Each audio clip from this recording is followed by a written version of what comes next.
사실 황반변성 치료의 핵심은 이 안내주사라고 할 만큼 그 효과가 가장 입증이 되었는데요. 대표적인 약물로는 아바스틴, 루센티스, 아일리아가 있고요. 최근에는 비오비와 바비스모라고 하는 치료제까지 개발이 된 상태입니다.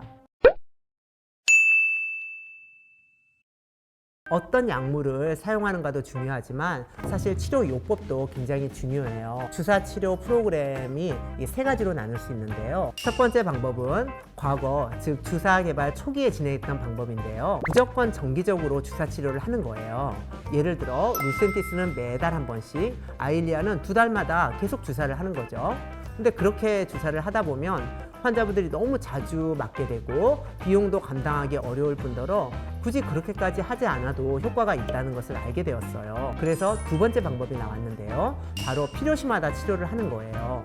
내원은 똑같이 정기적으로 하시되 매달 진료를 보고 재발을 했을 때만 주사를 하는 방법인데요. 주사 횟수를 줄일 수 있는 장점이 있지만 이것도 문제가 있어요. 재발이 되고 나서 바로 주사를 하더라도 손상된 신경은 100% 회복되지 못하기 때문에 재발 시마다 손상이 누적되면서 결국 시력이 조금씩 계속 떨어지게 되는 거예요. 그래서 또 어떻게 하면 이 문제를 해결할 수 있을까? 많은 연구 끝에 나온 치료 시스템이 있어요. 최근 가장 활발히 적용하고 있는 치료 방법인데요. TN이라고 해서 Treat and Extend의 약자로서 치료와 연장이라는 의미예요. 주사 치료를 하고 나서 다음 주사 일정을 2달이라고 하면요. 2달 뒤에 내원해서 재발 여부에 관계없이 무조건 주사를 하는 거예요. 이때 만약 재발을 안 했으면 그 다음 2달 반으로 이렇게 내원 주기를 늘린 다음에 검사를 하고 또 주사를 해요. 그때에도 재발을 안 했다면 그 다음은 3달 뒤에 오셔서 검사를 하시고 주사 치료를 받게 돼요. 그런데 만약 재발이 되었다면요.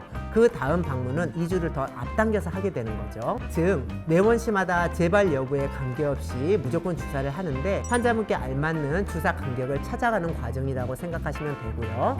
이것은 환자분마다 주사 후 재발하는 특정 시점이 일정한 편이기 때문에 개발된 치료 시스템이에요. 정기 치료에 비해서는 방문 횟수와 주사 비용을 아낄 수 있고요. 두 번째 소개해드렸던 필요시마다 치료하는 방법에 비해서는 방문 횟수도 줄이면서 재발로 인한 손상의 누적으로 시력이 떨어지는 것을 막는 장점이 있어요. 마지막으로 많은 분들이 망막 질환을 치료하기 위해서는 대학병원을 찾아가시는 경우들이 많은데요. 망막 전문의가 없는 안과에서 먼저 대학병원으로 가시라고 하기도 하고요. 환자분 스스로 대학병원이 의료기술이 제일 전문적이라고 생각하시니까 그래서 대학병원을 찾아가시기도 하는 것 같아요. 황반변성은 진행 속도가 빠르고 실명 위험이 있기 때문에 빠른 시일 내에 치료하는 게 필요하다고 말씀드렸는데요. 대학병원의 경우에는 시스템적으로 어쩔 수 없이 빠른 치료가 매우 어렵습니다. 대기 환자가 워낙 많다 보니까 오랜 시간 기다려서 진료를 보셔야 하고요. 그렇게 진료를 보시더라도 당일에 주사를 맞을 수가 없고 또 다시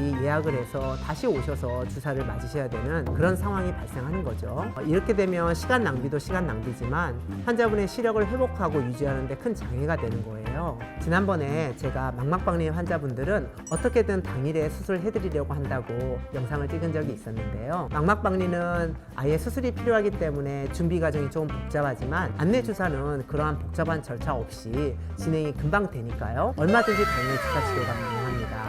특히 제 진료실의 경우에는 바로 옆에 진료실을 리모델링해서 침대와 수술 현미경을 갖추어서 안내 주사실로 쓰고 있기 때문에 편하게 주사 치료를 받으실 수 있어요. 그래서 저는 여러분들이 황반변성 치료는 대학병원보다는 망막 전문의가 있는 안과에서 빠르게 치료를 받는 것이 훨씬 낫다고 말씀드리고 싶습니다. 마취 한약을 눈에 떨어뜨려서 점암 마취를 한 다음에 주사를 하기 때문에 엉덩이 주사하는 것처럼 한번 따끔한 정도긴 해요. 근데 아무래도 이게 눈이기 때문에 환자분들이 훨씬 더 두려워하시는 것 같고요.